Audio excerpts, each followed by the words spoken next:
Hello, welcome to the OMO Podcast. I'm Spencer Scott Holmes. And I'm Ryan Dunigan, and today we do have a set topic. But before we get into it, I saw something kind of mundane.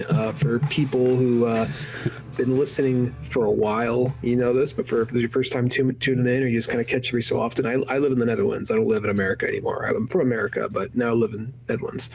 Now, there's a lot of things we can't get here from America just because they got more like health standards of their foods. Like you could still like buy Mountain Dew, but it's from like a specialty store. So, but in an average store, like get that shit out of here. You have to go in there. Somebody has to. A doctor has to watch you as you drink it. You got like a heart rate monitor going at the same time. You have to sign a contract, you know, and like they already have like a defibrillator in the corner just in case, you know. If you start chugging, it's like a couple guys running up. Whoa, whoa, whoa, whoa, whoa! They start yelling like in Dutch, like nay, nay, nay. They're like, we got another one. The guy's running. He's grabbing the 2 liter, just chugging it down. Like, oh wait, he's American. He's done this before. He's okay. Us healthy people, we can't do this. We can't do this yet. So every so often you'll get like, oh, they brought this over, or they have like an alter version of it. Well, this is something I saw this, and I was super excited for a second. And then I take a better look. So I'm holding this right here. You can just kind of tell, right? Is that AW? But like, look at the label on that thing. AW, not ANW. Oh, okay, AW. that's what I thought.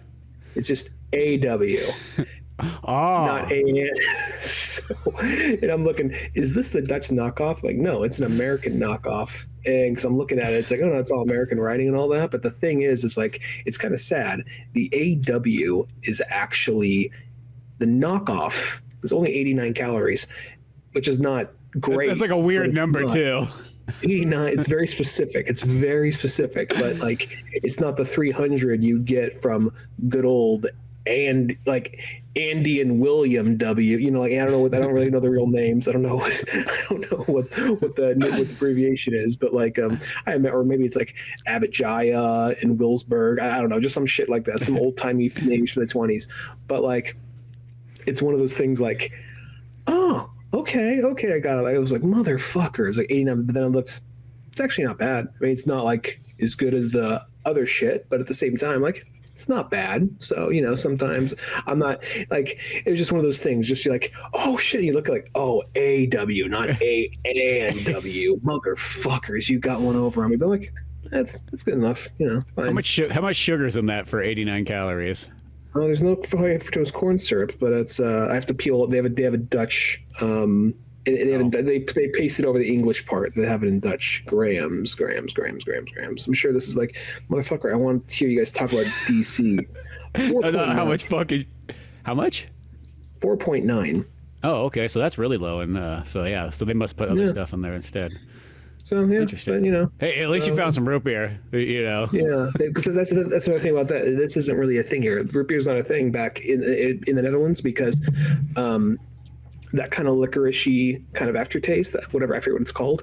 And the same thing that's in sarsaparilla, that's also like something that's in a bunch of their medicine here. So whenever they have like sarsaparilla or root beer or something like that, I don't know if anybody can I get a good old fashioned sarsaparilla. But anytime someone has like, you go to Colombia.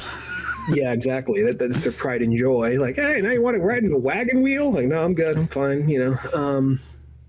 But like, it's one of those things that like, they're like, get that shit out of here. This just tastes like fucking medicine. Why do you Americans fucking want this? Does it have to taste like, is this the closest thing you have to medicine? Like, yeah, probably. Yeah. Well, ironically, that's what soda was invented for in the 1800s. Chugging medicine. Yeah, because medicine tasted so bad that it's like, well, mix it with some Dr. Pepper or some root beer or some sarsaparilla and it'll be okay. So, you know. And then the Americans are like, shit, this is pretty good. Like, why don't we just sell this without the medicine? Like, fuck medicine. Let's just drink the Coke by itself. More cocaine in it, too. Yeah. Dude, this shit's awesome, exactly. Bro. Let's go all night. But yeah, well, it's good to find that kind of stuff because you know every once in a while you just need a good soda. That's all I gotta say. You know, at the end of the day, I always, you know, I try not to have it too often. Because especially being in my late 30s now, I'm like, shit. This is one of those things like when you're a kid, like, oh fuck it, whatever, all day. Now I'm like 20s, a little bit more of the same, but just slightly less in your 30s. Like, No, I gotta like keep like, you're looking at all this shit like, oh shit, this is gonna cause me Alzheimer's in fucking 40 years, isn't it? Okay, all right, let me cut it back a bit, and here we are. I'm like, 89, and I guess all you gotta do is lose the and like, hey, healthy alternative. What are you gonna do? The and is extra calories, I guess. Yeah, exactly. Well, it's not like when you're like in elementary school in the 90s and people bring in free soda and you just hear the word free in soda and you're like, well, I'm going to see how much I can drink, As a 10-year-old, I think I could put away about 10 sodas right here. It was a little bit of like that, how do you put it? It was a little bit of that, like, well, when's the next time it's going to be free? I got to get what I can now. Yeah, exactly. I'm going to treat this like soda like a Motley Crue at a party, and they're giving out free alcohol and heroin. Yeah.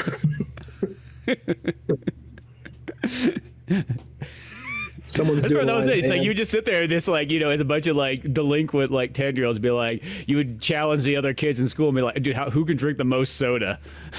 Who can get the diabetes the fastest? I'm sure I don't want to do that. I'm not going to do that whole thing like kids these days have no edge. They do. We just don't see it because we're not on the fucking playground. But it's probably different things. But I do feel like our stuff for our generation was like trying to be like extreme. Kind of like I do feel like because like I don't feel like ads or toys or stuff like advertise like, hey kids, it's funny to be rude and kind of a dick and kind of gross. Like maybe there's some stuff, but I don't feel like they do that as much. And granted, I'm not like flipping through Nickelodeon or whatever, so maybe I'm missing it, but like I feel like how many like gross out toys and how many like actually, there's some kids love shit emojis. Maybe I don't know what the fuck I'm talking about. I don't know. But, like, I guess because there's so many, like, hey, it's Booger Willie. You reach into his nose, you pull out a booger. And if you eat the red booger, you fucking lose, loser. Fuck you. Five or tell, and now. And then it was just also like, hey, like how much sugar they just jammed into our fucking, like, ads, like, for, like, soda and all that. Like, pushing Mountain Dew on kids at that young of age, Well, it's just like they weird enough they still sell kinds of like cereals and stuff that are all like super like I sent you that picture of that one that I found. It was like a Cocoa Krispies or whatever the fucking bird is, and it was called Loaded, and it just had him with the swirly eyes just be like whoa. And it's just like, can't remember what it was. It's that brown bird that like whatever, but like he was just like, I forgot his name. Sonny? Is it Sonny? Yeah, something like that. But he was just like 10 times more cracked out than he ever had. But I'm like, wow, this looks like a product out of time. It like doesn't feel like this should have came out in 2025. So you get loaded. I do feel like you see a Godsmack song behind it. I feel like I do feel like that a lot of that kind of stuff. I mean, you're always gonna have cereal and like soda and all that, but I feel like it's kind of like they're trying to make it more healthier as they go on because people are becoming more health conscious. So all the shit that's like, yeah, we're not changing shit. It's just as bad as it always has been, just the way you remember it back in '94 when you were watching Street Sharks. Like I feel like it's something kind of like that. They're like the bad shit, even though it's going to kill you quicker. Hey, what the fuck do you got to live for? You're still watching Street Sharks. So, yeah, you want to die and have a good looking corpse. Well, I don't know how good looking it's going to be, but let's be honest. It wasn't good looking in 1996. Live fast, die young. That used to be the motto for like, the 70s and 80s, but that was about like hard drinking, hard drugs. Your life instead is about hard soda pop, hard cereal brands. How much can you jam in one day? That's kind of, yeah. So, but that's not the main topic of the day. No. We decided that, like, you know what? I was just thinking, because I actually was just watching, they had the Aztec Batman movie come out. Oh, I forgot about that. Yeah, I did too. I just saw it pop up on Amazon. I'm like, oh shit, whatever. Fuck Batman, I'll buy it. Whatever. It's, interesting concept. And well, those ones, it was okay. Nothing really great. It kind of reminds me of like one of those mini ones where you watch it and go, this is somebody who like never really read a whole lot of Batman, but thought they had a really like interesting idea of that. Like, what if Batman was in South America or, wherever the heck they're at, I guess, in Mexico in this one. And they're like, and all the characters around him were like, historical characters, yet Batman character. You know, it reminds me of one of those. I'm surprised it actually went that far, but it wasn't bad. It was interesting. You know what I mean? Of course, Two-Face was like Cortez that shows up and like, I'm Spanish, look at me. You know, and then he gets his face burned at some point. I thought that was too. No, Joker ended up being like an Aztec guy who was just like the clown, you know, the jester there, and then like he got banished, and then he got crazy. Okay. As I say, it felt like it was somebody thought really hard, and they're like, man, dude, you fucking, I got this idea, dude. You just read like 2 Batman books the other day. He's like, dude, I so know what's going on now. I guess it's one of those things where they're probably only using like, if they are using villains, I'm guessing they're probably using this. I haven't seen it, but probably the same 5 villains they usually use. I'm guessing you're probably not going to get. I mean, granted, I'm not expecting like, because you're probably not even looking at or thinking of it like, oh, Dr. Phosphorus. Or like you know, like Deadshot. Remember, Deadshot actually pretty doable, and he's actually not as such a C-list as he used to be. Or like the Royal Flush Gang. Like I'm not expecting like weird ones like that, but at the same time, I guess it's like you wouldn't be thinking even look for those in something like this. But so I guess it's always is like, oh, of course you're going. Maybe Hush would be maybe a good one, but I don't know how you get him, and I don't really know what they did. But did you do the same like 5 kind of characters generally? Like, oh, here's Joker, Two-Face, Catwoman, Batman, Penguin. No, I don't think there was a Penguin in there. No. Penguin.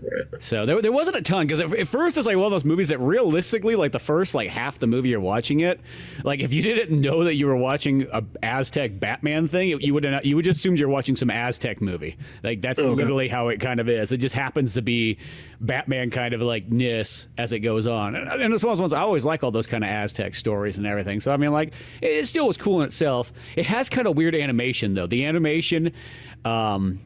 It has this is the best way I can describe it, which only like some people are going to understand. But you know, even though Anime Studio, the way that like the animation kind of works in that, how it's, you know, in a sense that kind of I guess like South Park, where it's like that cutout kind of look, it has that feel to it, which seems cheap for Warner Brothers. I'll say it doesn't look bad. Like if somebody made that as like you know, a YouTube movie, you'd be like, oh, that's pretty good looking. But I feel for Warner Brothers, it feels like they found a way like, how can we make this a little bit easier? Maybe that's what it was, because sometimes like a couple of their movies were basically just a bunch of, I think the John Constantine one, the Deathstroke one, and then the Vixen one. I think those were all online shorts compiled into one movie. So maybe it was something kind of like that. I don't think this one was the same thing as that, but at least those other ones actually had, you know, a little. They look good. You know, yeah. It does. This one doesn't look bad. It just has that weird kind of uncanny look that I could tell kind of how it was put together. You know, that they were kind of made like puppets that they could just move without having to kind of totally animate. You know, or animate as in redraw. You know, not once again, not bad, but because like a lot of Sea Lab or Frisky Dingo, where you just kind of come. Yeah, I'll say this: it looks like high-end Frisky Dingo. That's actually a good example. You know, because it has that Archer sort of look, but which works for Archer, but like seems strange in a Batman one.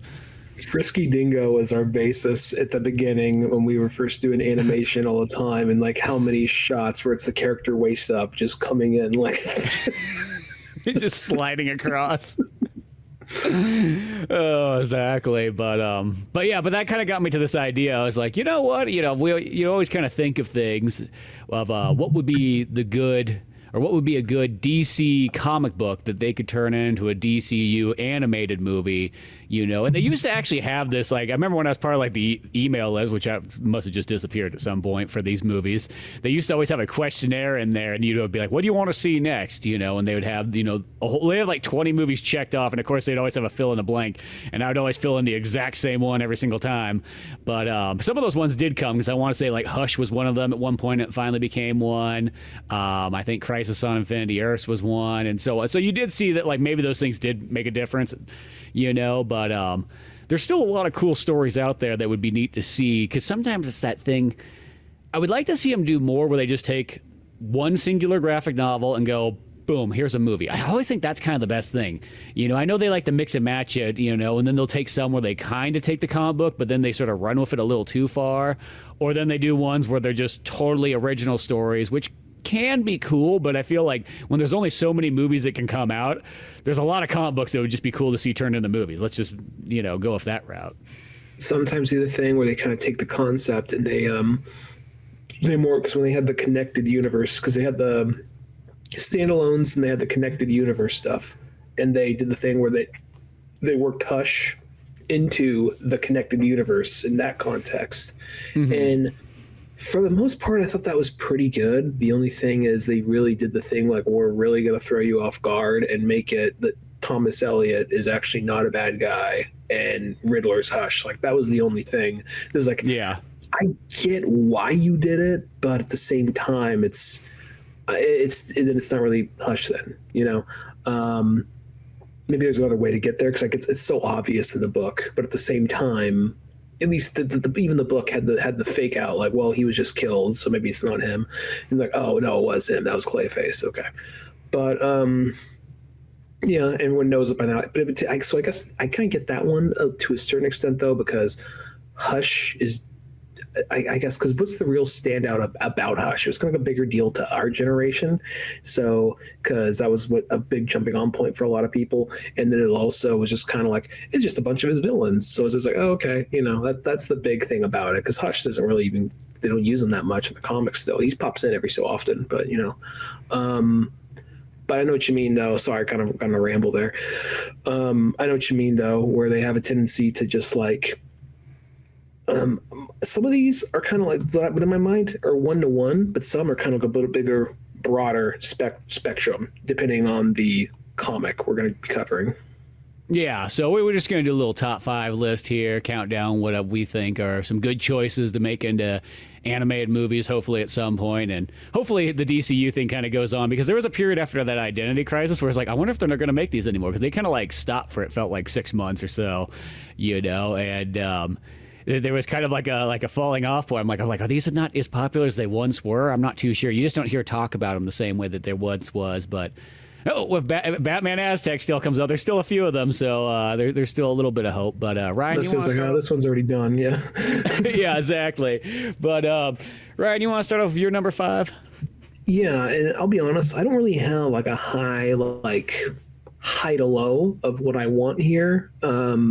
I'd like to see all these, but at the same time, like, I can't tell you like this is the one I want the most. But I mean, but I'm going to say, I guess the first one technically might be the one I kind of want the most, but I feel like it's also one of the most obvious ones and ones that people ask a lot for, and that is Swamp Thing. Yes, that'd be cool. I think, and what I think is you're primarily, I mean, because the thing is like, oh, we said graphic novels. Well, there's yet to be kind of like a big Swamp Thing, like movie since the Swamp Thing movie. And then there's the Swamp Thing like live action show, which I never finished, that was on DC Nation. I think you could probably do just like a really good animated movie that pulls a little bit from, what was the original guy's name? Len Wyman.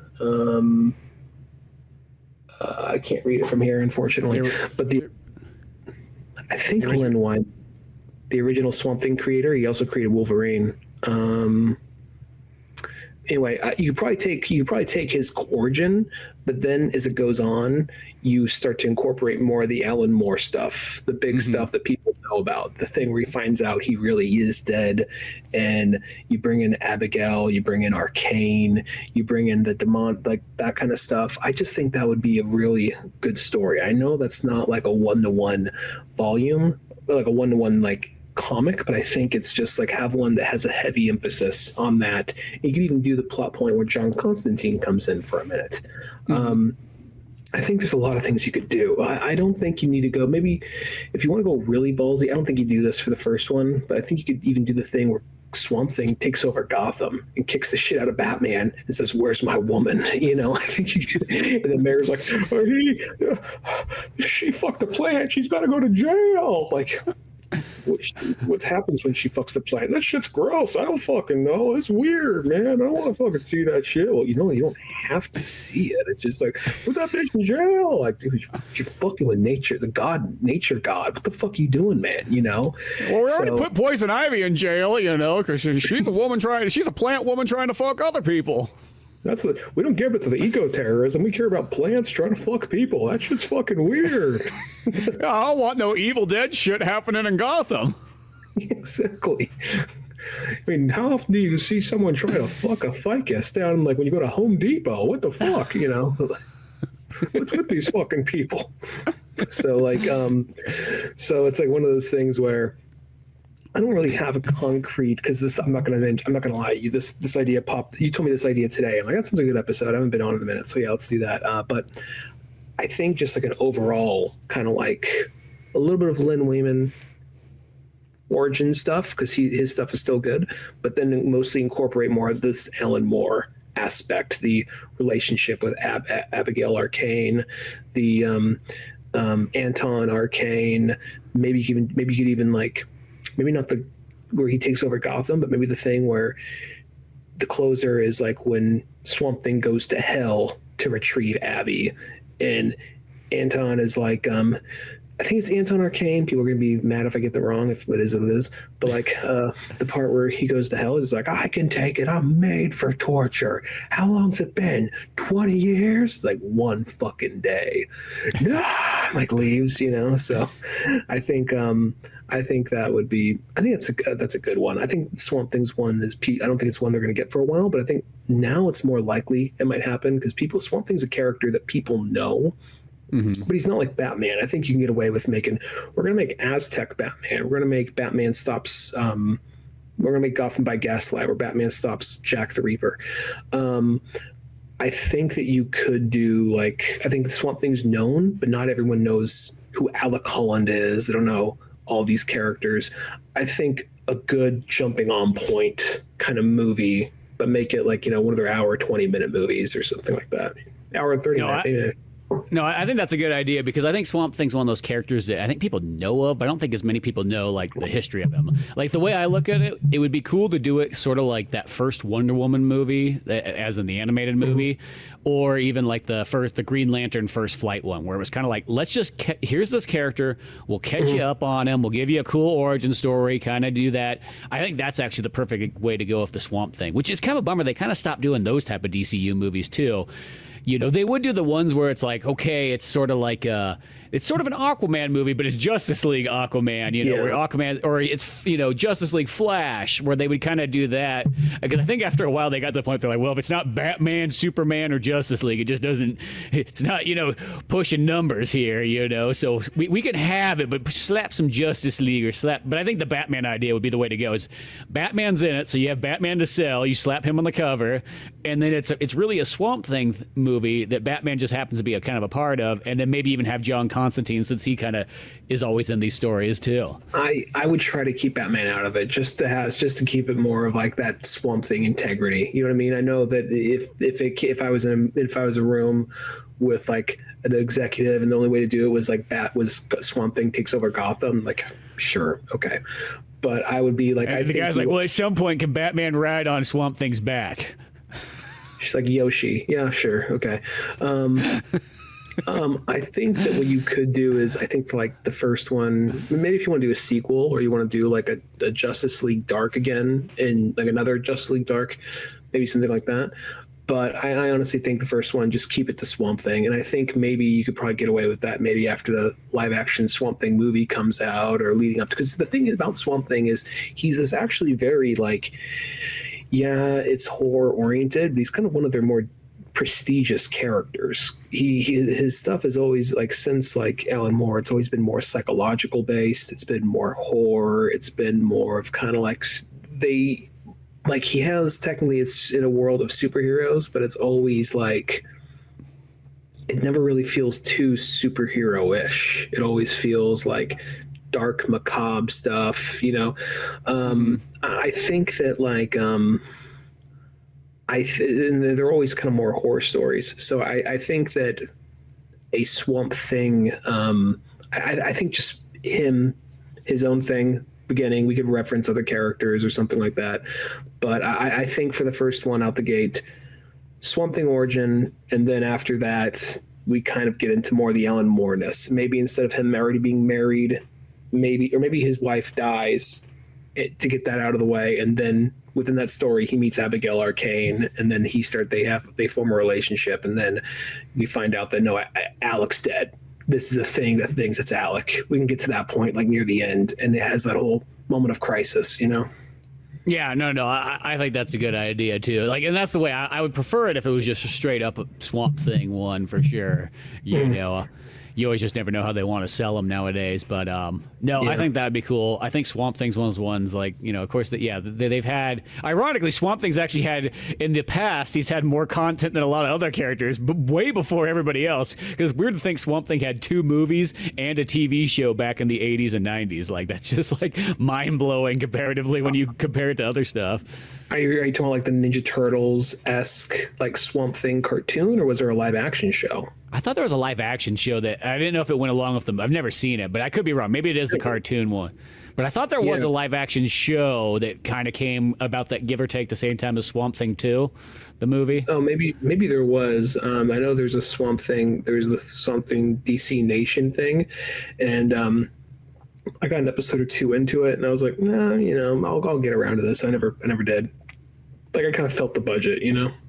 Yeah, sometimes that is always kind of the downfall to a TV show, is that, like, you kind of wish you got the movie budget, but instead you got the TV, like, back burner budget. You're like, oh, you know. Plus, it was one of those things. Sorry, go ahead. Oh, I was gonna say Swamp Thing kind of needs a little bit more there, to, you know, than just like, okay, put the guy in the trash bags and, you know, glue some leaves to him. Well, it was also, none of that looked bad. It just seemed kind of like, I don't know, it just seemed kind of cheap. But then at the exact same time, before it even came out, like, yeah, we're just stopping. We're just doing one season, even though we leave it on a cliffhanger. We're just doing it on one season. Like, why would you fucking go out of your way and say that? You know what I mean? Like, yeah, we're just doing, because they're getting way too. Everyone's doing a streaming service. DC is a streaming service, and they put too many eggs in one basket. And like, yeah, a lot of these shows aren't continuing. Sorry, guys. Like, okay. Yeah, I remember when that time period did. It was like, yeah, we got the DC app, and, you know, you got the comics, you got the movies. You're like, how many movies? Like, well, there's like 30 movies on this list, you know. So I got it for Harley Quinn, because the Harley Quinn show was pretty funny, and then they were eventually bringing new episodes of Young Justice, but then it all just went to HBO Max anyway. So I was like, oh, okay, great. Yeah, it kind of folded pretty quick, but no, I think more Swamp Thing is always a good idea, and I think that'd be a cool one to see in there. 'Cause I think he was in the Justice League Dark movie. He was in like a couple. He was in the Batman and Harley Quinn movie, where oh yeah, he was in that one too. He was in both Justice League Dark movies, but he wasn't like a member of the team. He was someone they had to go to in order for they needed help, and they needed like a Deus Ex Machina at that moment. So they needed a Swamp Thing to go turn into a big monster and fight a bad guy while they went into this other thing. Okay, that's right. Yeah. Well, no, I'd like to see more of that. But yeah, Swamp Thing. But I guess going to my number 5, and mine's one of those ones where it's like, it's a Justice League book, but it kind of is first and foremost sort of a Green Arrow story.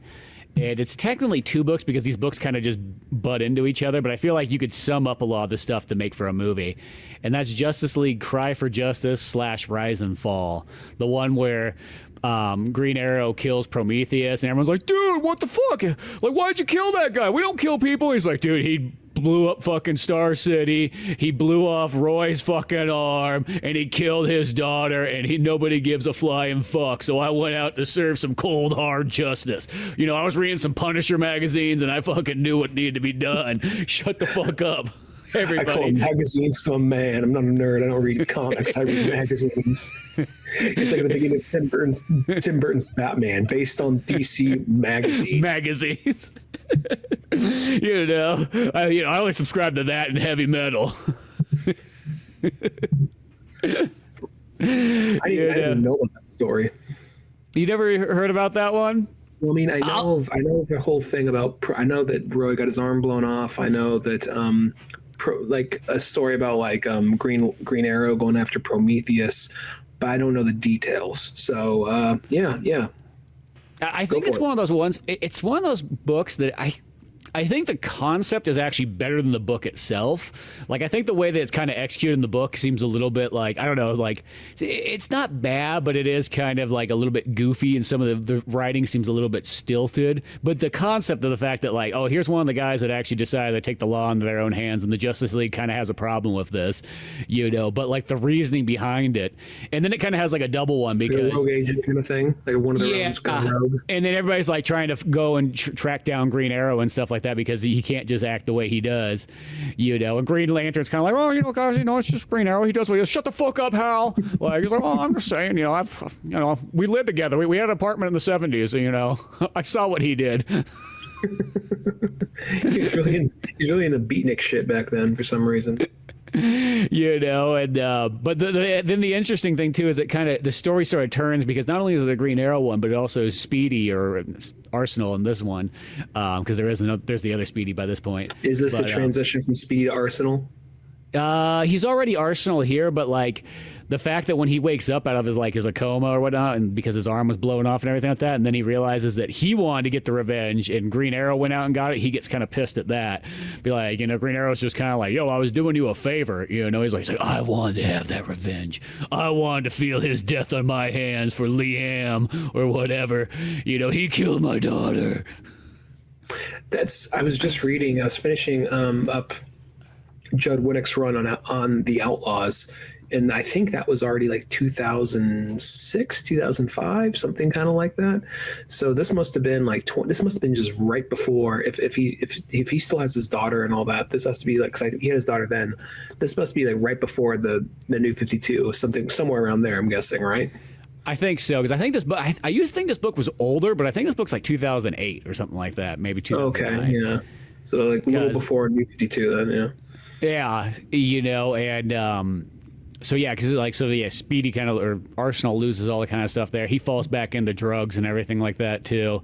You know, I just feel there's a lot of material in here you could kind of work with. You definitely simplify it because it is kind of like there's a lot of stuff going on and a lot of other characters, you know. And then Prometheus isn't the only one that's kind of involved in this story, so you can kind of work your way there. But the interesting thing is the fact that you take Prometheus, who was just a guy, like, you know, they always kind of make it out like he was one of those joke villains who never really accomplished much. You can kind of just like put his, you know, his costume together. They even use the word like, you bought it from a fucking Radio Shack, you know. Mm-hmm. But the fact that he went off and destroyed Star City, killed a bunch of people, you know, took out, you know, Speedy's Arsenal's arm. I always want to keep calling him Speedy. I'm just used to him. He's just the boy Speedy, you know. But and the fact that you know, you just devastate all this stuff, and the fact that a lot of the other characters don't seem to understand, except for like Wonder Woman. One's like, fuck killing out, you know.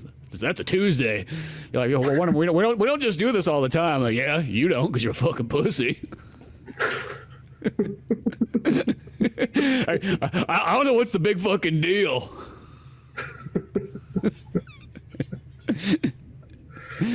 Damn, Scary, we had murder for breakfast. What the fuck, you guys? Your parents died, now can never happen again. Fucking pussy. Okay, Clark and Bruce are just up there being like, hey, you know, these guys shouldn't be killing. That's not going to be good for business, you know. Hey, you know, we got word from DC that if we start killing people, we're going to start running out of a fucking magazine here, as Green Arrow put it. So yeah, you guys stop the fucking killing, because that ain't gonna sell books in the long run. Next thing you know, if I killed all my villains, Gotham would be great. Like, nobody wants to read about Gotham being great. It could just be something to the effect of like, well, guys, you know what? We let this one slide. Why? It's Prometheus. Who is picking up a book on Prometheus? It's not like he's killing, like, you know, Joker or fucking Lex Luthor or Brainiac or shit. Even like a Red Lantern. I don't know. I forgot their names. So just no Red Lantern. You know, it's fine. They look cool though. So it's like, whatever. Who gives a shit? You know. Yeah, exactly. I just feel it's a book that you could kind of, like, animation wise, you could just kind of take the core concepts, and this one's one of those ones I feel like doesn't have to be like thing. Yeah, you could just, you know, take it, and I guess like kind of a good example was almost like maybe. There was like the Judas Contract one of like the Teen Titans, where like that was good. That one was really good, and then the book's really good too. And it's just like the movie just kind of streamlines the book, you know. And I feel this one you could kind of do the same thing here. You could probably wrangle in the characters a little bit more, because this is one of those ones where like literally every fucking person who's ever been, you know, a Justice League member at one point is standing around in some group shot at some point, you know, like one of those ones. You know, when they're at the funeral, it's got, you know, those shots of like, here's 60 fucking characters that some poor bastard had to draw. So many shots like those, like late 90s to late 2000s moments. There's a funeral. There's always like every fucking character there with their heads down, and they're like carrying like a casket with like this, whether it's whatever superhero died that week with their cape over it or some shit, you know. Yeah, exactly. But no, I think that'd be a fun one to go with, and that's kind of like a little Green Arrow one to start it off with. Yeah, I think it's a good choice. I never knew about that story, so I'm going to look that up now. I think Prometheus is kind of an interesting villain, because as far as what I know about him is, I have the Grant Morrison omnibus of JLA, which I want to read, but it's a fucking beast. It's like that fucking thick, so I want to make time for that thing. But what I do know about him is he's kind of like the other Deathstroke, sort of like the less popular Deathstroke. He's just a guy who was kind of raised by criminals, and I think he actually he's called Prometheus because he stole, I don't know if he actually stole like something from the Greek gods, but he stole some kind of artifact and then sold it, went on a life of crime, and basically just racked up his kills and his wantedness. And I always thought he'd be a good villain for like your first DC movie. I think Darkseid and his army is too much. I think Prometheus is a good like first villain for like a DC movie, you know. No, I agree there too. I think there's some cool concepts with that. As I said, other than a couple of books, I just know like the little bit about him, but I do think that there's some interesting characteristics there. Yeah. Anyway, let's see here.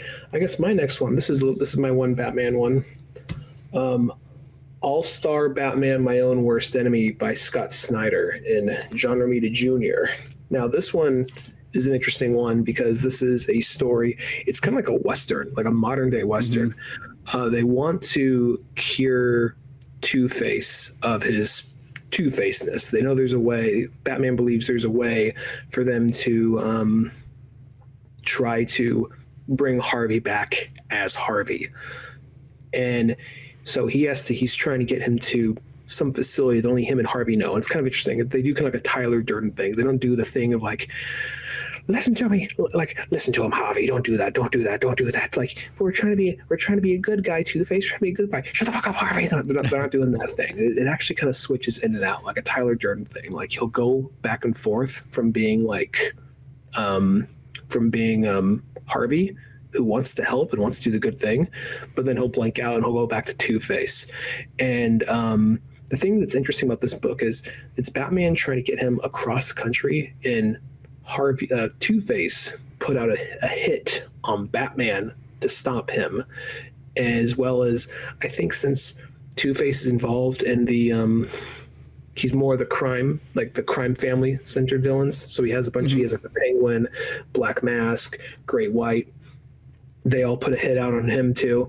So it's basically Batman kind of like with him, like his hands chained behind him, just trying to like basically make it across the country. It takes place kind of like a lot of Midwest kind of areas, a lot of like tall grass and whatnot. They're just sending all these C and D and E rank like deep cut villains after him. The thing is, they make some of them pretty cool, and they make KG Beast pretty cool actually, and they do something with him. Did you remember this book? I know we covered it before. Yeah, I was gonna say I remember reading it when it came out, but I'm piecing it back together because I think it's been a moment since I've read it. Yeah, and I thought we covered this on the show. Maybe we didn't. But, I think we did because I do remember it, but it's like I kind of forgot about it actually. But I remember it is cool stuff in here. It's just it's just literally a modern day Western of just Batman trying to get, and he's trying to get Two-Face to this place in time, so he can get Harvey there, so he can kind of, I don't know. There's something that's got to basically turn half the city into Two-Face somehow. Like everyone's gonna get scarred somehow, like through something in the air, some kind of thing in the atmosphere, and something about getting there in time.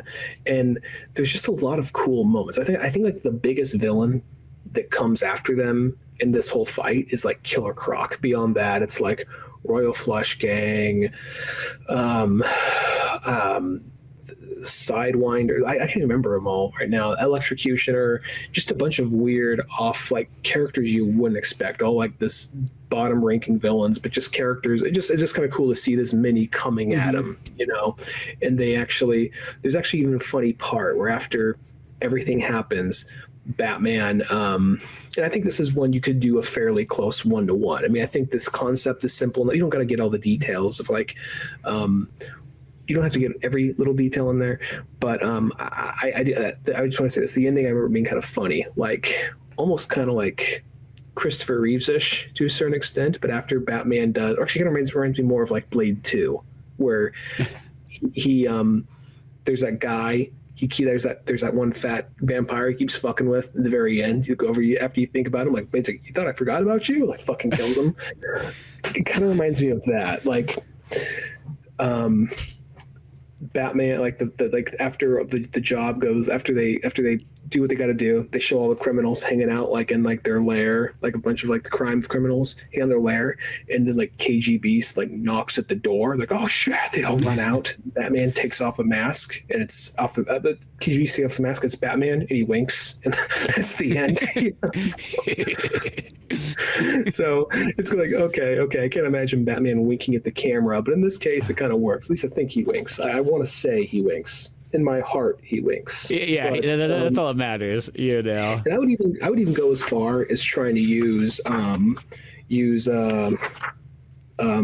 Signal Duke, because in this book it's not Robin helping him out, it's not White Nightwing, it's Signal helping him out, and I always liked that character, and I think that'd be a good. I don't think we've seen him in animation yet, so no, you know, I don't think so actually at all. And there's a part where they're fighting, like Two-Face managed to get a bunch of low rank character. Yeah, he does wink. He does pull off the mask and wink and look into the camera. Okay. Perfect. But there's a part where they're fighting a bunch of talons that like they were on Len to like Two-Face or something, and they have like speakers or something in their chest, like some kind of like, of course he'd have speaker in his chest. It's like, we need something to like emit like a sonic wave. Like Duke's like, I got something. He plays like some metal, like some like crazy death metal.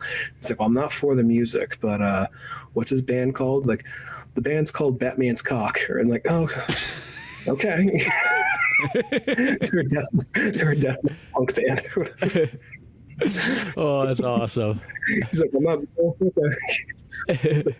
So anyway, just concept. It was just I remember just being a book. Like, it was kind of like Scott Snyder. I don't think of him as a comedy writer, but he sometimes just has these little like bits. Especially it's noticeable. Definitely an absolute Batman, but like these are just little funny bits he sprinkles throughout, and just this idea of this road trip, Batman and Two-Face, kind of like 3:10 to Yuma, here to there, before they're caught up by all these criminals. I just like that concept. Yeah, no, God, I gotta check that one out again. I think I have those ones in single issues. I was trying to think about it, because that's probably why I have a harder time remembering where the heck I had that at. But I want to read that book again. And it's just All-Star Batman. Of course, not All-Star Batman, the Frank Miller My one. Own Worst Enemy. My Own Worst Enemy. Yeah, I gotta check that out again. I think that actually is a good one for a DCU animated one, though. I think you can do quite a bit with that. And the thing is, it's not a classic beloved one, but that's the thing. They only want to do classic beloved ones. So like, there's a lot of great stuff that's not classic and beloved that could be if you just give enough attention and come back to it. Yeah, exactly. I think so. No, I think that'd be a cool one. But let's see here. Going up the list, I guess we'll go to my number 4. My number 4 is where my Batman one's at too, and this is another one of those ones that I have that it's like 5 or 6 ginormous graphic novels, but I think it could be summed up to one story. And I know that this is one of those ones that's also they pull these stuff from this book and throw it into movies and Arkham games and so on like that, and even Gotham. But Batman No Man's Land, I just think that like it'd be cool just to see the straight up like No Man's Land one, where it's just like, here's Batman, here's Jim Gordon and his crew, and then here's the villains and them trying to like you just work off that. And I know that there's a copious amount of stuff you could pull from this because those books are all like 400 pages each or something like that, you know. And I think I've only read like the first 2 of them. That like they're so big that like that's as far as I got. But I did like what it was, and I mean it literally has like anybody and everybody that's been involved in Batman stories kind of appears in here. But I think it leaves room to kind of select and pick. And I know that once again, yeah, Arkham Asylum kind of used stuff like, or Arkham City, I guess, used stuff like this. And the show Gotham, they kind of had the episode, and I think it was a season 3 is where like Gotham kind of gets shut off. But I think just doing it more in straight Batman comic book form and so on like that, I think would be kind of interesting. And there is a lot of neat stuff in this whole section here.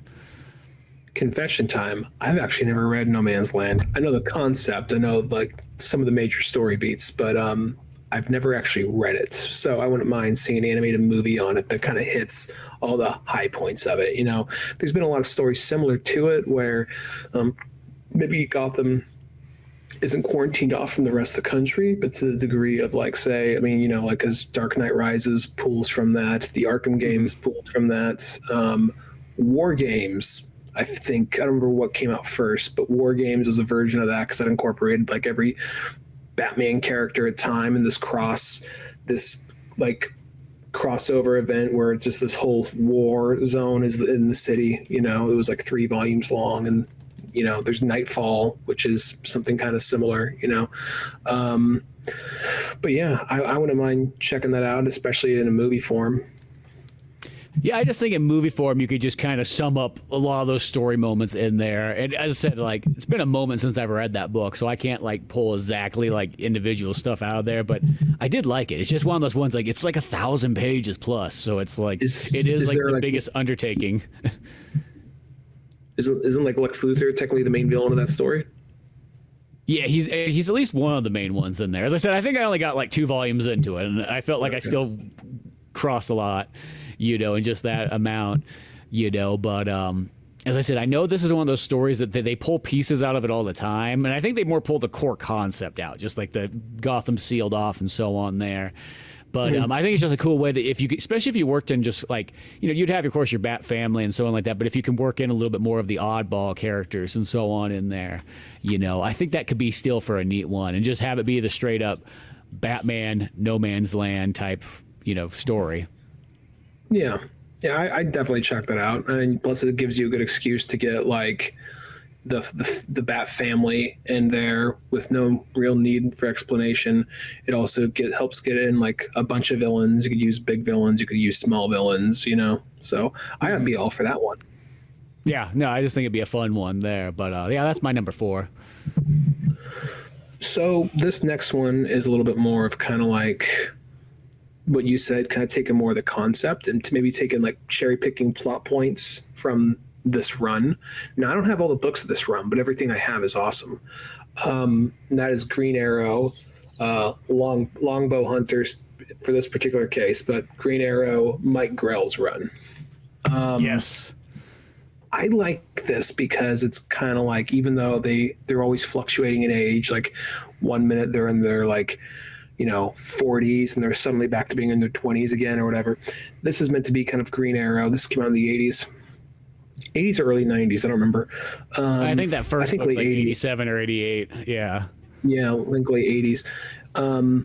It's like Green Arrow and Black Canary decide like, you know what, we've superheroed so much. Let's just take it easy. Let's move to Seattle. Let's open a flower store. We're done fighting crime. Let's just take it easy. And the first volume isn't anything like, it's not like, oh, we're going against Count Vertigo or we're going against the League of Assassins or Shadow, or I think maybe Shadow comes in later. I think there's actually the run where Shadow's introduced. Maybe I'm wrong. But yeah, I want to say she does come from this era because she's a Mike Grell character, I'm pretty sure.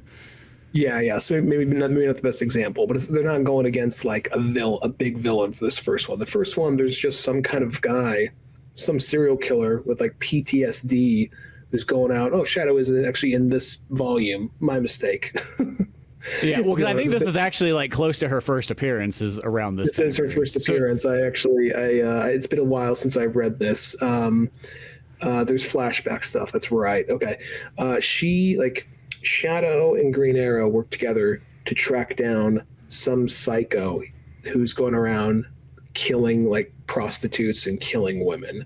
And I'll be honest, I don't remember all the details. It's been a while. I remember I read it and loved it, but it was just how like it wasn't really trying to be a superhero book, which I know sometimes it can be irritating when something's afraid to be a superhero book. But the thing was being trying like a cold, hard noir story, and very kind of modern, very adult, and very. I just really liked this book, and you don't have to just follow this. You don't have to start just like, okay, yeah, they help bring down some killer who was going out, and I think it was something to the effect of like the killer may have been going after prostitutes that may have been like I think the first one was he was just he's some non-vet who was just going after prostitutes because he was having PTSD. But then later there's a bigger conspiracy that guy was connected to somehow. I think that guy was actually a hitman for someone or something to that effect. I don't remember the details. I'm sorry, I'm coming in unprepared. But well, that's okay though. I understand because it's been a while since I've read those ones too. But I kid you not, those are like my favorite probably of like the Green Arrow runs or all those Mike Grell ones, you know. And I think just like what I liked a lot about those books too is it's like that cool period in the 80s where it's like they were making like some comic books. They're like they've kind of realized they're like, you know what, we have an older audience that reads these, so let's make some kind of like in a sense rated R comic books, because that was the thing you got like in those ones, because compared to like, you know, your standard comic books like that, those ones had language in it, they had more violence, they had sometimes nudity and things of that nature. They were kind of like a little bit more like the Dark Edge, and same with Shadow and all that kind of stuff. They kind of remind me the same way that like Punisher War Games was and so on like that, where things were going to get a little bit more grittier and darker, and same with the Daredevil ones, you know.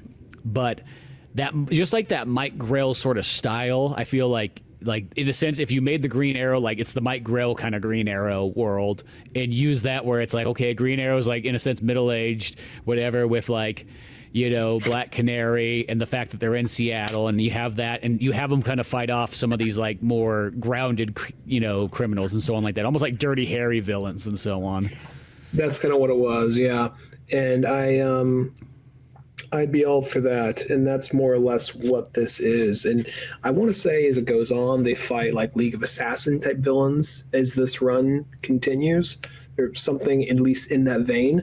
But yeah, just more or less taking the concept. You could even take the concept of this guy like murdering prostitutes, but just more of that world, just that late 80s, rainy Seattle, middle-aged Green Arrow, Black Canary, out there fighting crime, but it's more like street level stuff, and maybe every so often they're going against a CEO tycoon, and you know, it feels more like you're watching like a Shane Black movie for a minute.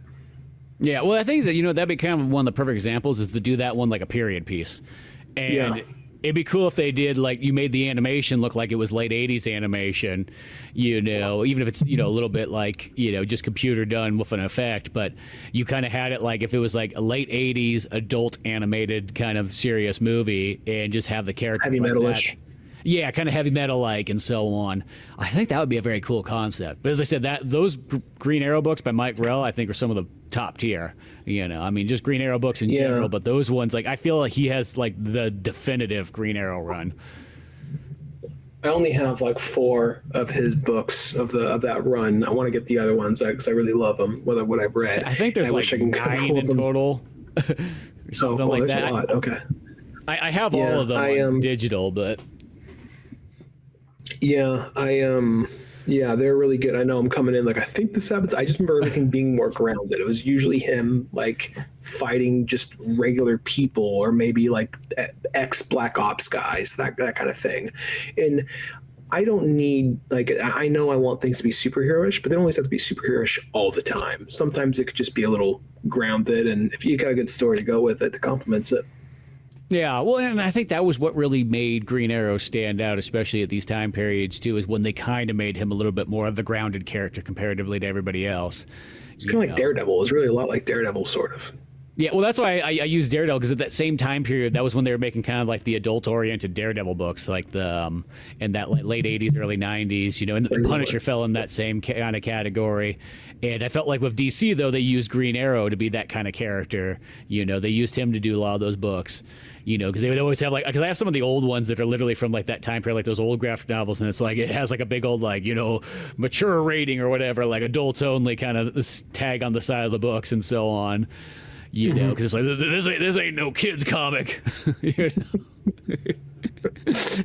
You must have Ain't nobody gonna get punched in the face with a boxing glove from an arrow. You need at least 5 pubes to read this comic. We got the pube scale on the back to let you know where you stand. Well, when it's like, when you got like an NC-17, it's full bush.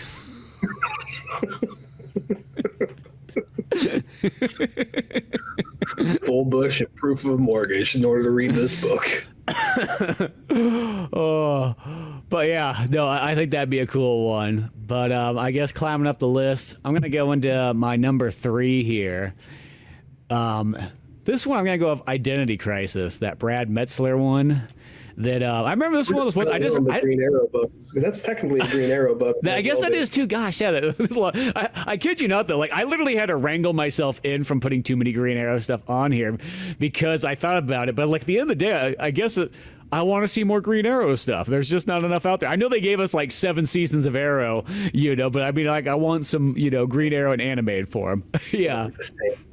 Yeah. And you can tell me, it's just people saying like, oh, we had Arrow. If you want like grounded, gritty, if you want grounded and gritty, like Green Arrow, you have the show Arrow. I'm like, oh, I can get his best friend, Tommy Merlin. You know, I'm like, fuck, get the I know he's only in there for 1 season. That was 1 season too fucking much. Too much, yeah. Yeah. It was like no, you could be grounded and you could take away the superhero shit. But here's the thing. The writing still has to be good, and it's not like a CW show. I mean, Flash was all right enough for a period, but holy fuck. I'm sorry, go ahead. Yeah. Yeah, well, it is true. That is that one, like, I guess for the time, it's like that thing that, like, you know, whatever. It's like Smallville and everything like that. You know, it'd probably be hard to go back to Smallville in hindsight. If you're like, if you just really hardcore got into Superman, you're like, I'm going to go watch Smallville now. I'd be like, maybe you kind of had to be there.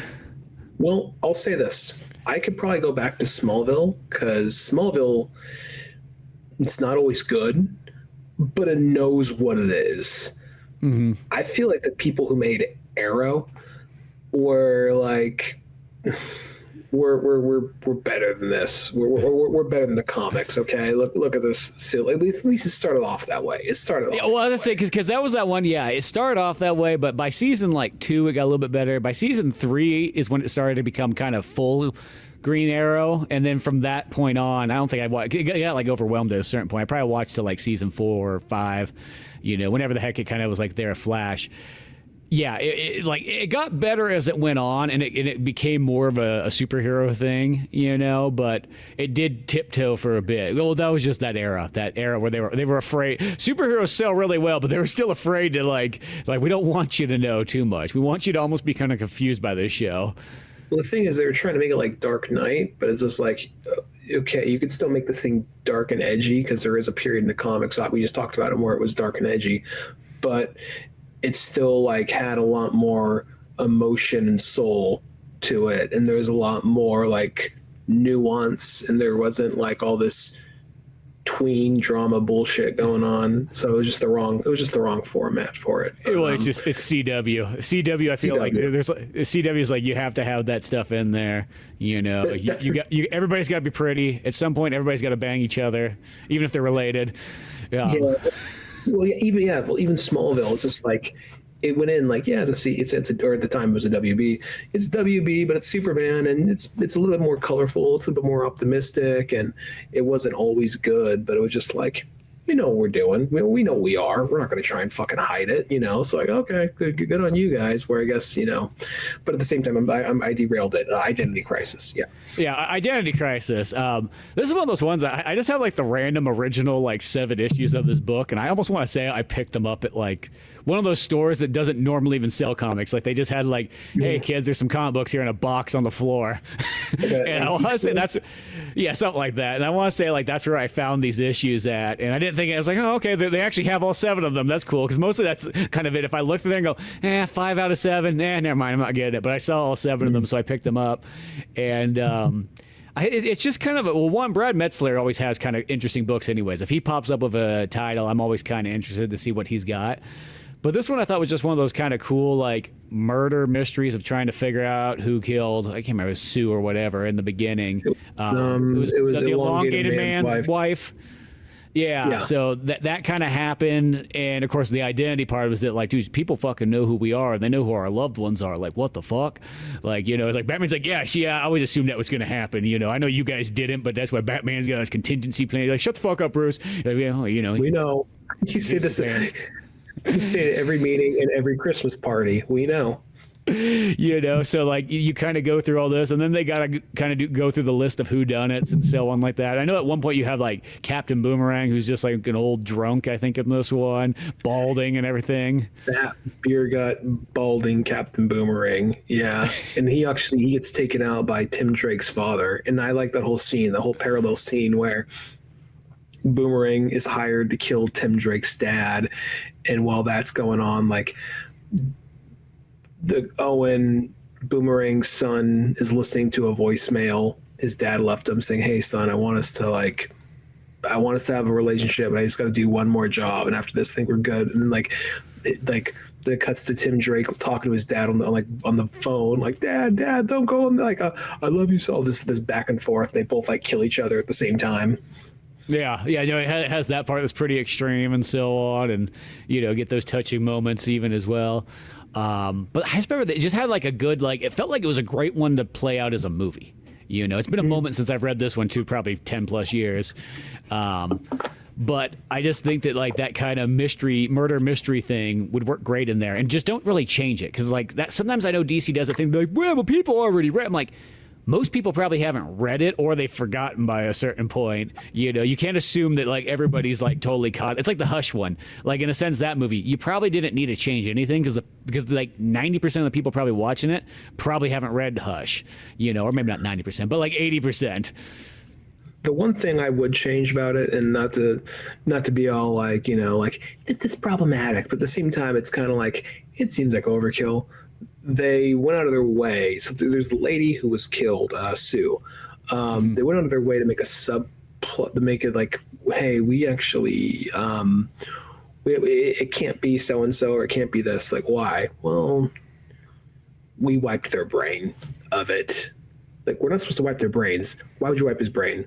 Well, there's this one time he got out of our Justice League jail and he raped her. Like, that's a fucking lot. That really, yeah. So we mind wiped him, and we made it so he's kind of a comical, goofy villain who falls over a lot. You've seen him in the Teen Titans cartoon, right? Yeah, like that. So it's like, that's okay. I mean, you probably could have done something else other than, I don't remember the reason why they had to go into like, well, we did it because he written the way they show him. They show him like looking over something, like creepy. The way they like whenever like they showed him, like it was one of those things where just like, hey, the lady that like we're gonna murder and like kill with a flamethrower? Yeah, well, a few years earlier she got raped. Like, that doesn't really seem necessary, So, that's okay. The flamethrower will purify it. We're Christian here. Yeah. No, it's one of those things where it's just like, yeah. I still really like the story. That part just seemed like a little overkill. Like, I think we could have got to that point, like the memory wiping thing, a couple of other ways. It's been some time since I read it, but yeah. No, that does sound kind of familiar. I remember there being some of that stuff in there. I definitely know that book does definitely run on a lot of like, because each issue kind of has like a hard cliffhanger too as well. Like, it was definitely going for that serial style. The funny thing is, you say you had the individual issues. I had the graphic novel. The funny thing about the individual issues that I find so funny is because that is such a dark, heavy book. And granted, it still has like a 12 plus or whatever their general books have. But because I was flipping through the ones you had, and it was like, Tim Drake, Captain Boomer, like, Dad, no, like, hey son, I was always proud of you. No, bang bang, like Tim Drake's dad down on the ground, like Boomerang sticking out of his chest, like Boomerang shot in the neck, bleeding out, like, like, wow, they're both orphans. You turn the page, Gushers, get him a new fling, and then like they had like the most ill-timed ads, like they have like something so dramatic, like you have the part where like Dr. Light, he used to be a rapist. Oh, did you hear about the new Crash Bandicoot game for Game Boy Color? Yeah. It's like clearly they did not target their audience at all well with those ads. Superhero shit, yeah. Who likes this shit? Children, yeah. Just throw that bullshit in there. I don't give a fuck. Yeah, sure. They're not even like, it's like, at least in the 90s they would have more like mature rated games kind of advertised, but this one was literally going like Blood Rain 2 or something. Yeah, I don't think it even had that. I think this one was all go like kids like, here's Spyro later. Yeah. Later in the day. Oh yeah. Like, get some bubble tape. Some kid with a stretching thing out, like, big old, like goofy cartoon where it's like heads oversized and so on, like that. Ask your parents to like mail in this for a prize. You turn the page, it's like elongated man, like screaming, crying, holding Sue's like charred corpse. Yeah. But yeah, no, I think Identity Crisis would make for, throw the ads in out, fuck it, just be weird, have one of the movies playing and it just like cuts the commercial break and there's just weird ads. Or it's like Fox, like Fox, like what it used to be, where they just have show like ads for shows at the bottom of the screen or whatever. Oh yeah, so when you like tape them on like your VCR and whatnot like that, you'd always have those ones. I just remember like having one like where like Homer Simpson was like eating another show, like on one of the ads below, like his head popped up. Yeah. But yeah, Identity Crisis. I think it'd make for a fun DCU movie. We were talking more about. I don't know if the word "fun" is necessarily the right word, but it's a good story. I mean, despite I just thought that part was overkill, just because she's already fucking murdered and killed with a fucking flamethrower. Did she have to be like? Did she need to be a rape victim before that? Because I think that was some of the. Brad was like, yes. Brad Turn up the fucking heat here. You see, like, Brad Mills just comes running in, like busts through that door back there, like yes, Oh yeah. Yeah, no, you probably you could sum up a little. You could streamline some of that stuff a little bit, but I think Yeah, like it doesn't have like like Jason Todd didn't need to come back to life because Superman Prime punched a cosmic wall and altered reality. He can just come back to life because he got dropped into some Lazarus. Sue didn't need to be like raped then set on fire. She could have just been set on fire. I think it's just just little things like that. But yeah, no, I think that'd be a good one. This next one, it's not really as much of a deep cut, but I still think it'd be a good one. It's one we haven't really seen yet, actually, even though we've seen like variations of it in more recent films, and that is Grant Morrison's Action Comics run. I think it primarily just go off Volume 1. I think that's the best one to go off of, just because it's got most of the major Superman players. You got Superman, you got Lois Lane, Jimmy, Brainiac, Metallo, Lex Luthor. There's other characters in there too, like the Minutemen come in at some point. Maybe you don't need to get them in there exactly right away. But I do think that would be a very good one, just because it has that kind of like... I didn't know this at the time when I read it. I just thought they were trying to be like edgy, but it's really like trying to be, when he made this, he was trying to make like, because Superman used to be more of like, yo, haha, fuck the police, old chum. I'm going to do what I got to do. The cops can just get the fuck out of the way. I'm here for justice. I'm here for the underdog. He was way more like, he wasn't always the blue, like, big blue Boy Scout. He was a little bit more of like, kind of like a freedom fighter. The everyman kind of guy. Yeah, the reason why they put him in working man's jeans and all that kind of shit, and they made it a T-shirt, So, and I think that so that's why he's almost like fighting cops in this. He can't fly yet. He can only jump really high. He is it was a very interesting. I didn't know that at the time. I just thought they were just trying to be edgy and just kind of depower him a little bit. But oh no, they're trying to go back to those very, very early Schuster and Siegel books, where he was way more of he didn't just way more of a symbol of I can't think of the word right now. Sorry, it's late here. Can't think of the blue collar symbol of the people. That blue collar symbol of the people, kind of like anti-establishment type shit. And I think that would just be, and plus you kind of it still hits on all the marks of the I know we talked about Birthright a couple months back. It still hits on a lot of the emotional arcs with the family, as well as where is he from, all that kind of stuff. So I think that would just be a really fun, it doesn't have to be a continual one either. I know that they had technically New 52 Superman in that ongoing universe, but they didn't really capture the essence of it. Not to be a dick, but he was just a dick. He just kind of came in hey, I'm Superman. Fuck, you're gonna do about it. Yeah, exactly. He was a super bro, really. Yeah, he's just what are the cops gonna do? Let's be fucking honest. Yeah, exactly. He was like that for first or two Justice League movies. He became kind of a nice boy as they went on, but in this one it is a little bit more because he's there's a part where he's in an electric chair, he's getting electrocuted. He's is that the fucking best you can do? So it's kind of cool seeing that because he's still a guy who would jump in front of a car to save a kid and get a cat out of a tree, and he'd still do all that stuff, but he's not he's gonna talk shit to his enemies. Yeah, he got a little bit more attitude and so on like that. Yeah, I kind of forgot about that book too. That's a good one. It's been a moment since I've read that, but really, I think that's always what Grant Morrison does really well. Is he's able to mine for old timey stuff that people kind of forget, and then bring it into a new vision. Yeah. And the later half of this book, it's more of he meets with the Legion of superheroes from the future, as well as I think I mentioned. I think the Minutemen and all that kind of stuff. And also Steel's in this book. I forgot Steel's in the book. So, they have a lot of characters and a lot of things you could pull from. I think you could probably kind of keep it to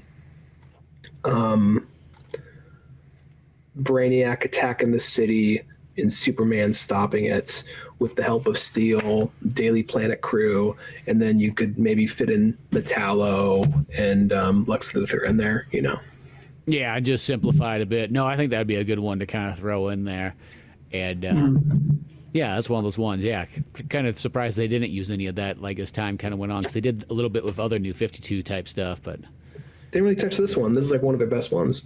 Yeah, exactly. But well, going up the list here, I guess I'll jump into my number 2, which I look at this one as being the last of the really big books. I mean, there's always something, but this is one of those ones of those really major titles that they have yet to touch.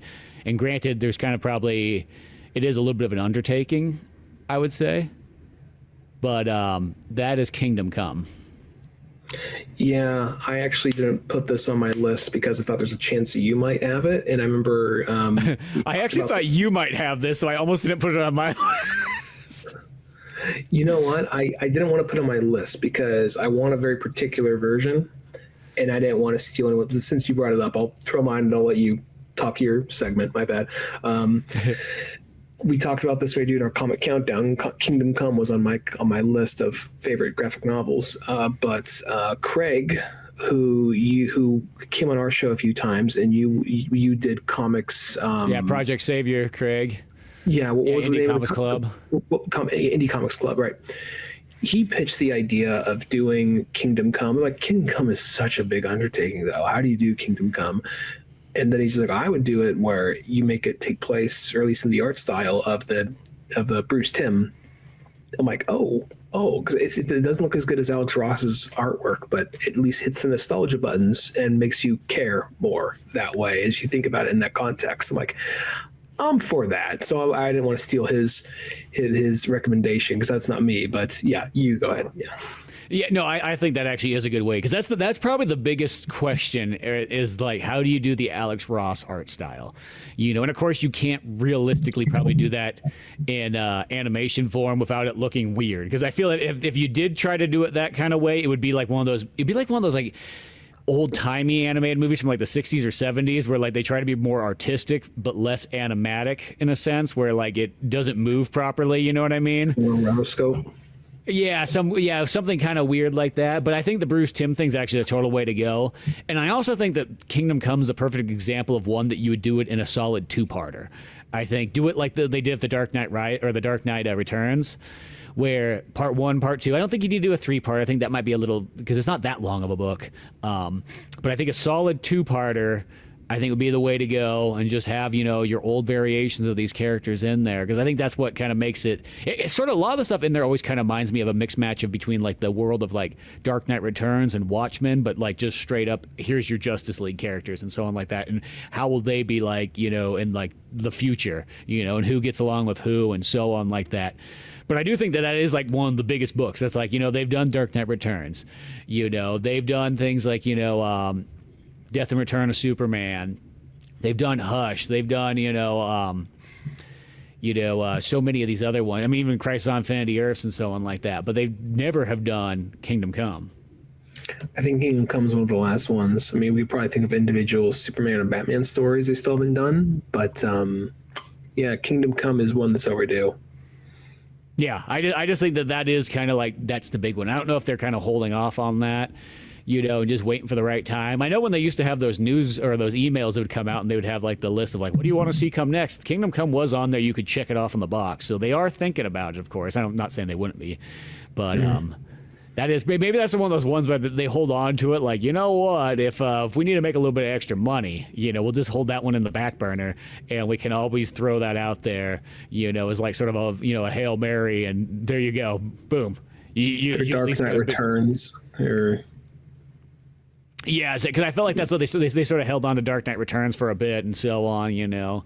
But Kingdom Come, it's like one of those ones. I think it's like one of the most obvious ones, but at the same time, it's like they still haven't made it. I know, like, once again, in Arrow, I think or whatever, the Arrow universe, whatever, I think they did try a Kingdom Come thing, because I want to say that's where... Crisis Infinite Earths kind of thing, sort of, but a combination, maybe, I guess. I think it had like a combo, and by that point, that was when there was like too many of those. There was like 7 of those shows, and they're all interconnected and so on. It was just getting too overwhelming. But the only thing I did kind of want to see is, I remember, maybe it was Crisis on Infinity Earths, because that was the one that had what's his name playing Batman actually in live Kevin action. Conroy. Yeah, Kevin Conroy Batman. They went to his world. Yeah, they went. Yeah. I kind of want to just sit down and watch that one, like as a movie or whatever. Those couple episodes that, like, you know, I think it's like a Flash episode, an Arrow episode, or whatever. But just to see that part, you know. But I watched the clip of it. I didn't see the episode though. But yeah, Kingdom Come, do it as a DCU animated movie. You know, I think that's the one that would be cool to see, and I think that Bruce Timm art style would actually. Yeah, it would, because it would check like 2 boxes. Really, just have Bruce Timm do it, as long as, you know, he doesn't get too carried away and want to do his own run with it. But if you just kind of said, "Hey, Bruce Timm, you could be like one of the creative organizers here," and so on, and get this going. As long as he just didn't get kind of like superhero shit again. Like, this is how you get all your money. Like, yeah, I know, but again, shit. Like, can they kill everyone in the room? Like, we prefer that doesn't happen, Bruce. But I mean, But, you know, I mean, is that what's going to take you to make it? Like, maybe. Like, all right, cool. Maybe that, and some hot naked ladies, you know? That's the other thing I like to draw. Yeah, we know, Bruce. It's all good. It's all good. Yeah. They look like they're straight out of the 50s. I'm not really trying to complain too much. I do think he's... I think he's amazing at what he does, but every so often there are the ones where he says, like, we're making this forever. I want to make one where they just kill people. I want to make one with the bad guy. I don't care. You know, he just seems so like I've done it. I don't care. You know, he was gonna respect that. Like, the idea of like the whole Batman and Batgirl fucking thing is weird, and the killing joke that definitely was not needed. But he's like, I don't know. I want to do that. Why? I don't know. I just fucking do. I think Batgirl saw it. Don't you want to fuck Batgirl? Like, well, yeah, but I mean, I think it's kind of weird for this context for Batman to fuck Batgirl. Well, I want to do it, so it's not going to happen. I don't know. Like, I don't even know if it's him or Brian Azzarello, but like, just I could just see him being in the room. Like, if someone was pitching that, he's like, do it. He wasn't the one. He wasn't the one like stopping anyone from doing it. Yeah, let's see what fucking happens. Yeah. But no, he's still fantastic. I still love his work. Oh yeah, most definitely. But yeah. So what's your number 2 going up the list? I think that's my number. I think this is my number 1, 2, 3. Oh yeah, I guess you went first. Duh. This is my last one. So my last one, and none of these were things I needed like more than the other, but I just thought this one was really interesting, and it would be a fucking hard sell. But Martian Manhunter Identity. Oh yeah. I still have that book. We were going to do a podcast on that one, so I never got around. I bought it, but I never got around to reading it. I'm sorry, that was me. Like, let's check this book out, and then like life got in the way, and then like 4 years went by, and I'm like, I'm in the Netherlands now. Let me read it. So, yeah. So this book, and I'm actually in hindsight, I think you still like it, but I'm not sure if it would be your favorite thing because what it is, because it's kind of almost kind of like a murder mystery more than anything else, and it still incorporates his background. Like it's sort of like kind of an origin story, but it also flashes back, but it's also like there's no other superheroes in it. It's just Martian Manhunter. But the thing is, he's living as John Jones up in like this rural mountain town. I think it's more like I don't remember if it's meant to be like more like north like Oregon coast, or if it's more meant to be like more of like Appalachia. Like I'm not sure which one it's supposed to be, but it's kind of just a rural area out there somewhere. And just a murder mystery, like brutal murder mystery happens, and he's taken the form of a detective that died on the job. And all these murders start happening, that these really grisly like murders that look like almost like science experiments. And as things start to happen, he starts to process that we learn, spoilers, that this is a Martian that he put away back on his time on Mars. And the thing is, when he was transported from Mars, one of the things that happened is he was transported from Mars right before it's Mars's destruction due to like a scientist's like fuckery with like technology. But the thing is, it transported him there, but it transported him there thousands of years later. So it's kind of like however long that signal took to get him to there, Mars was already gone. So we see his life on Mars, and we find out that even though he's like an upstanding, loving family man, he's also a crooked cop. He's actually very like brutal. He's very brutal. He's almost kind of like Denzel Washington in Training Day to a certain extent. Oh, that's cool. Yeah. And the thing is because, they barely talk with their mouths. It's all like it's weird because there is like, they're not trying to be funny about it, but there is like a sex scene with him and his wife where they basically just turn into like whatever and just like merge and flop around each other. And it's kind of meant to be like this romantic thing, and like they flap like, oh my god, that was so fucking good, and then like, because for them to hold the same shape for too long is like agony, so they always got to be constantly changing, taking form, or phasing in and out. And there is this criminal that he stopped back in the day, and he forced him. I don't remember if he was a white Martian or if it was just another Martian like him, but they forced him into like this hideous form. Like, you're staying like this. This is what you fucking are. You're staying this way. And then that thing somehow got transported to Earth 2. Or not Earth 2 as in DC, but it got transported to Earth as well. And that thing has been trying to make more Martians. And that basically these people it's been killing, and it abducted a girl. Basically, it's trying to make more Martian people. And it's been doing this by learning and experimenting on humans as far back as like Neanderthal periods. So this thing has just been sitting there trying to like hiding in the shadows, hiding in caves, just kind of like being this creepy looking like thing that like it's a fucking monstrous looking thing. It looks pretty cool. I'll see if I can find a page for the viewers of it. Here you go. That kind of looks like that. Oh yeah, look at that thing. That's cool looking. Big old long fingers, red monster like. Yeah, like doing this kind of crazy experimental type shit, trying to make humans like basically into Martians like them, more or less, or something to that effect. I read it a few months ago, but so it's about him trying to find that guy, and then it coming out that John is like on the job. John, to his partner, who doesn't realize John is like the real John. Real John Jones died years ago, and he's been this Martian this whole time. She doesn't trust him, so it's kind of getting her to trust him again. And even a lot of like his transformations are almost kind of like Cronenberg-esque. Like the best way I can think of this thing, it's kind of like Twin Peaks with a bit of Seven and a bit of like Cronenberg. That's the best way I can think, to like a little bit of True Detective, that kind of area. So it's a very Training Day. A little bit of Training Day when you cut back to his Mars days. Yeah. So, and when he loses his family, it is fucking brutal. It's fucking brutal when they have that flashback. It's a fantastic book. It's very different.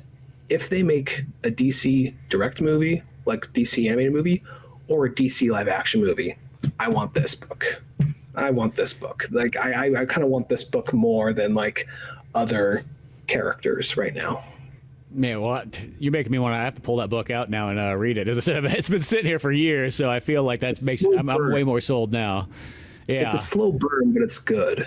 Yeah, I know. That just sounds cool. And the fact that really Martian Man, like, yes, he's always there, but he's always there in the background. Pretty much what he always is just, it's like him and Mr. Terrific have always been the two guys like, yo, you got this taken care of here? You got the watchtower? Okay, see you guys. We're going off on adventures, Don't eat all the fucking Pop-Tarts, Don't eat all the Oreos, John. Like looking over at him. Yeah, like they kind of like, there's a lot of the imagery they walk into. Like they'll walk into like a to his like experimentation room, and it's kind of like I think it's like an old abandoned restaurant, and they got like deformed bodies hanging on meat hooks. Oh yeah, that's cool looking. A lot of I want to say I remember kind of flipping through the artwork when I first got that book, and I was like, oh, the art's really cool looking in it. Yeah, the artwork is very cool, and even like the panel layouts, like this kind of stuff, like right here. So I know I'm more selling the book than telling you like why this needs to be made into a movie. It's almost like the fact that it's a book is what's really cool about it. Yeah. But like at the same time though, I would love if they made a movie, like animated movie. I know we're pitching animated movie. If they said this is an animated movie, yeah, go for it. This is one where I kind of want it to be as one-to-one as possible. Like if you had to cut out a few subplots or a few scenes, I get it, but try to do this one-to-one. Yeah, if you just get it close, because you're always gonna have to trim just a little bit just to put it into an hour and a half. But if you carry all the main points, no, that one sounds sweet. As I said, I think I'm gonna just have to start. I'm gonna bust that book up on next week and read through it. That sounds too cool. As I said, I hope I didn't oversell it. Well, I have it sitting there, so It's a slow burn, but it's really good. Yeah, no, and I think just more Martian Manhunter in general. I'm kind of looking forward to whenever that Absolute Martian Manhunter graphic novel comes out. Yeah, that one's a little bit more, actually, for what I know, it's a little bit more tame, because he doesn't even really have powers. He has basically like a spirit of a Martian that kind of sees things, and he has the vision. So it's kind of more of like a detective kind of thing, from what I know. But I still wouldn't mind reading that one. Yeah, it's from a writer I like. So we'll look forward to that. Well, really quickly, I'll do my number one. And my number one is, of course, another Green Arrow book, because why not? More Green Arrow in life. I knew this was going to be your one. But this one's like, if you listen to the podcast for years, this one's extremely obvious, but it's the one that I always wrote in as my fill in the blank for whenever DC asked what movie we should make next. And I always said Green Lantern and Green Arrow, Traveling Heroes, And of course, that's a big fat book by Denny O'Neil and all that stuff, and Neil Adams. But I think that's that one where you pick and choose throughout that, and you could just make a streamlined story of just having both those characters on a cross-country road trip, seeing like real society and everything like that, I think it should be a period piece. Realistically, I think it should be one of those ones that takes place in like 68 or 69 if you want. Then if you did an animated version, you could put in like all the cool music and so on like that too. But you know, you would hit the main points of like, you know, them seeing like kind of like, you know, characters not being treated well, characters in the street. You know, you could have the black guy at the very beginning be like asking Green Lantern like, yo, you've done stuff for the pink man, you've done stuff for the orange man, you've done stuff for the red man, but what about the black man?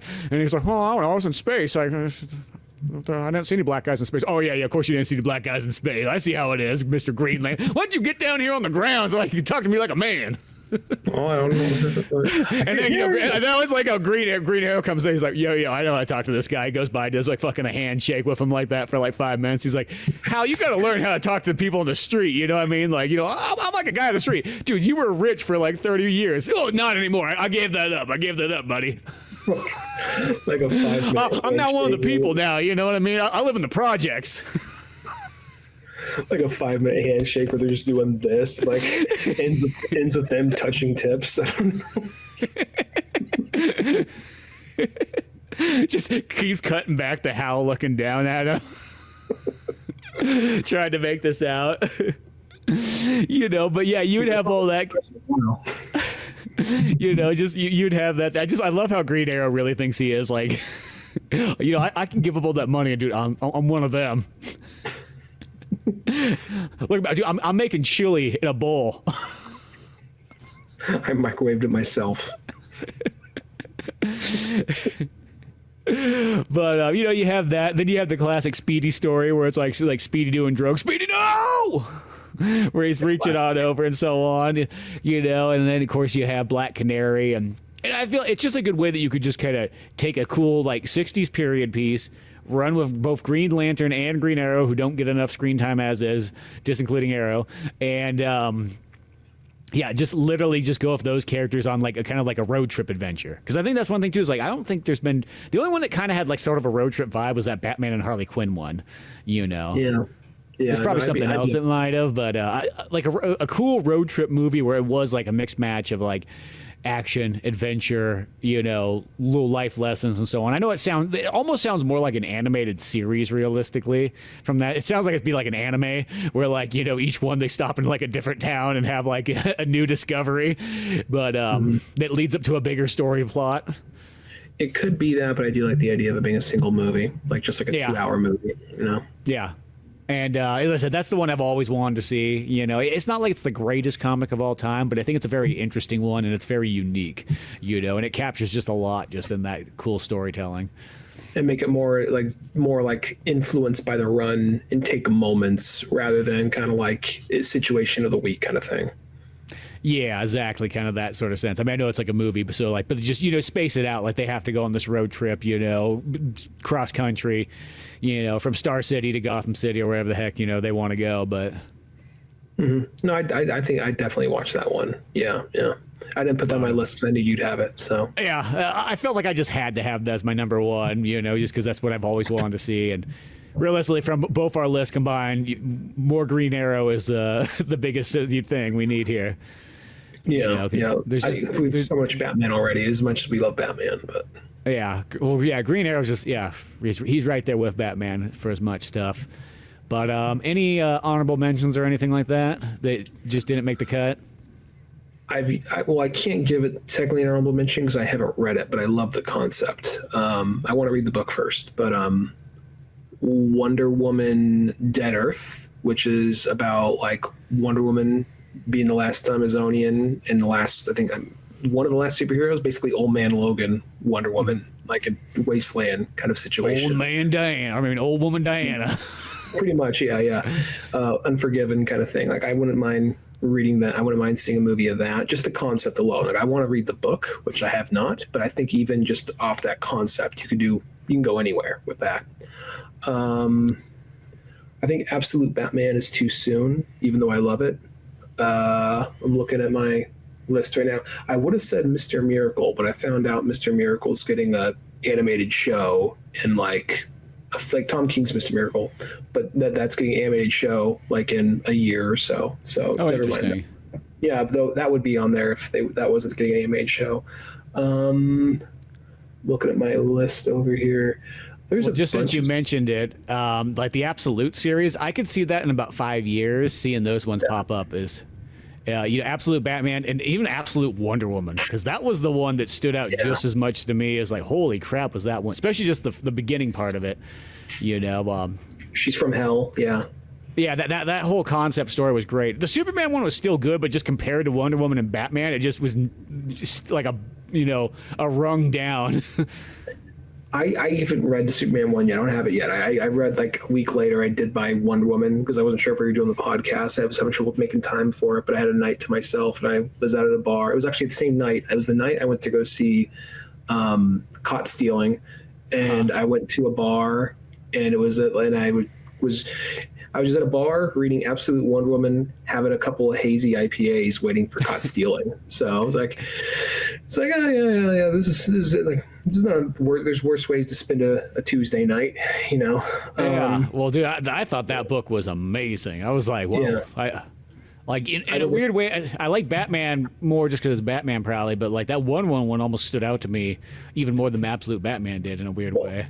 I was saying because I was a little drunk when I was reading it, and I wasn't crying, but being a parent, the Cersei thing with Wonder Woman in that story was a little bit more of like the parent, the child relationship kind of growing. I imagine it probably hits you more of like mother and daughter, but like I was just like really like, because at the beginning she's like, this kid can get eaten by a fucking snake, I don't care. And then she's like, like oh, okay, all right, cool. I guess I'm stuck with this thing because she's too strong to be killed by any of these monsters. And then she learns to love this kid, and they make a happy little nest in hell, and then I just loved that first volume. I can't wait for the second one. I still want to read Superman, but yeah, I loved that Wonder Woman one. The only bummer to that one though is like after like issue 4 or 5, the artwork changes, and it kind of like, it's not that the second part was bad, but that first artwork was so cool that I don't know why they switched it.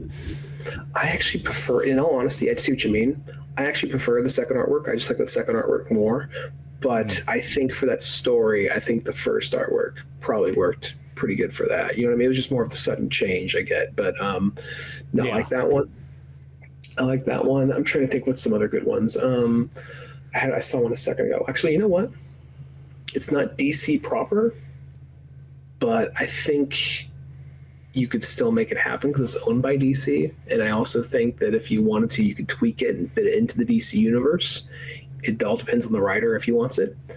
American Vampire by Scott Snyder. I think. Oh yeah, I heard that was kind of DC spinoff. Yeah.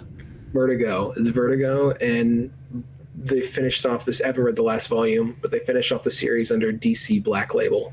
So he has. I think it's separate from everything. But I wouldn't mind seeing that. Like I think it'd be interesting if they incorporate. I know he wants to probably keep it separated, but I think it'd be actually cool if they somehow incorporated that into the DC universe. I know some people like Jonah Hex or something like that. I can't remember. No, what year is that one again? Well, it takes place over the course of like the 1800s to it doesn't even. I want to say the world gets fucked up and destroyed before modern day. So at least from what I remember, I think the last book is called 77. So I think it's as far as it gets. But yeah, I mean, I think you could do one. I think you just do the first volume where it jumps back and forth between like old cowboy days, like 1880s, whatever, and then to like 1920s, 1930s. I think you gotta keep it in there for the first one. If you want to make more, you can make more. Okay, because that was the only one I remember reading was the first one, so that's why I was thinking, I guess, that 1800s and 20s and whatnot. It goes on. It goes like Vietnam and whatnot. So. Oh, that's cool. Yeah. Yeah. No, there's all sorts of cool ones to be. Any ones for you? I kind of hogged that all right there. Any you got? Other than I was saying like that Wonder Woman one, there's some that like I wouldn't mind seeing just a straight. I know that they probably wouldn't do it, but like something like a Jonah Hex one where it's just like, here's a Jonah Hex just straight story, Sometimes they would do those like mini DCU animated movies, which were always pretty cool. I mean, they were only like 10 to 20 minutes long, but like they did capture those characters that would never get a full length movie. Adam Strange. Yeah, there's one of those ones like that I'd like to see. It's kind of fun to see those characters, even if you have to do the thing where you have to combine two characters together to make it sell. I don't mind that, but I just think of some of those kind of like side shoot characters that don't always get enough screen time. Yeah, I think that's cool. I'd be up for that. Yeah, well, I guess that's our 5 and 5. Yeah, but that's our list of fun things to see for DCU, and yeah, it'd be interesting to see what's kind of coming out next, because before they used to kind of you would see like advertisements and so on like that, but I almost want to say on these DVDs anymore, like they don't even like advertise like what the heck else is coming out. So you just they probably just imagine most people watch it on streaming now. I guess, yeah. So that's like, well, that's the weird thing though. Is like nowadays it's like it's hard to see like in a sense advertisements for like if you want to know when like a new movie's coming out or something like that, because if you don't get ads or anything like that, you never see any of these things pop up like you would have back in the day. So I kind of actually relied on just like the Blu-ray itself to be like, okay, what's the next DCU movie coming out? That always kind of told me there. And it always bothered me when they tried to just like, oh, here's one that was like came out like 6 months ago. It's like, whoa. You make a new special feature on the new one, because that's how I'm going to figure out about it. But actually, I don't know if I've checked this DVD yet, to tell you the truth. But so hopefully there'll be more stuff coming out soon. That they were on a roll there for a while where you got like 3 or 4 of them a year. And as I said, after Crisis on Infinity Earth, it kind of like they took like a breather, which I mean that was a big one. But yeah, so we'll see where it goes to next. Yeah, hopefully not. Well, I guess there was that Batman Ninja that I did not care to really see. Right. If it's like $5, I'll pick it up. But because Batman Ninja was kind of like that was the weirdest one of they always released of any of them. But they make the sequel 8 years later or whatever. Yeah. To a movie that was already probably didn't even need a first one. But so, yeah. Hopefully someone at DC, not that I think they're like, what does Old Man Orange have to say? But hopefully hopefully an intern that's scouring message boards and fans or whatever, hopefully they hear like, oh, okay, Swamp Thing, okay, Martian Hunter Identity, Kingdom Come, already in the works, whatever. Yeah, exactly. But yeah, let us know whatever you think about what would be a good story to use for a DCU animated movie. But till then, you can always check out all the other Old Man Orange podcasts on YouTube and Spotify. Till then, I'm Spencer Scott Holmes. And I'm Ryan Dunigan. And we'll see you some other time. Later, folks.